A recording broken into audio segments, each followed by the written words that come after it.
Ridge capping. Fold the universal foam bung into a semicircle, ensuring the ends are tucked towards the centre. Place into the void on the boss end so that the outer face rests against the end of the glazing bars. Using the silicone provided, run a continuous bead around the joint between the foam bung and the glazing bar top caps. Fitting the ridge cover.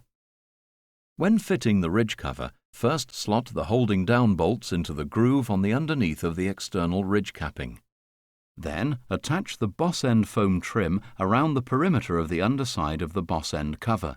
Remove the adhesive tape and press firmly onto the underside of the capping.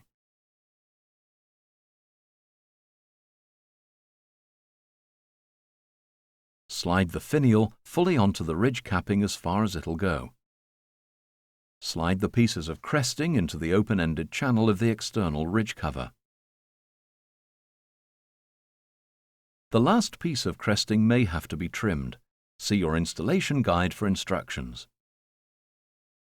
Lift the ridge capping assembly onto the top of the ridge assembly and push down so that it locates on the prongs of the ridge centre.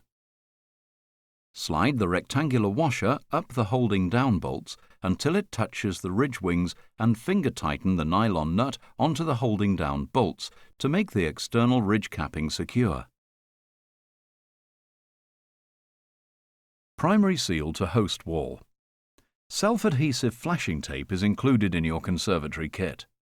The tape is provided as a means of temporarily sealing the conservatory from water ingress. Cut the flashing tape and apply the flashing tape to the host wall. The flashing tape should run down 3 courses of brick and run into the drainage channel. Although the flashing tape, if applied in accordance with the manufacturer's instructions, can function for many years, it's not a long-term substitute for traditional lead flashing.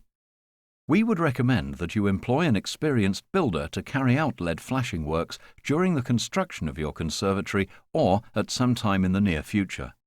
Roof glazing installation. If your glazing material is polycarbonate, it's important to note that the surface, which is protected by the printed polythene film, is the surface that is on the outside of the conservatory.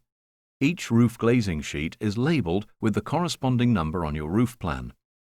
Please note that if your conservatory roof has glass roof glazing sheets, some may require jointing with muntin bars. See the muntin bars section for instructions on how to install, as well as the back of the installation guide.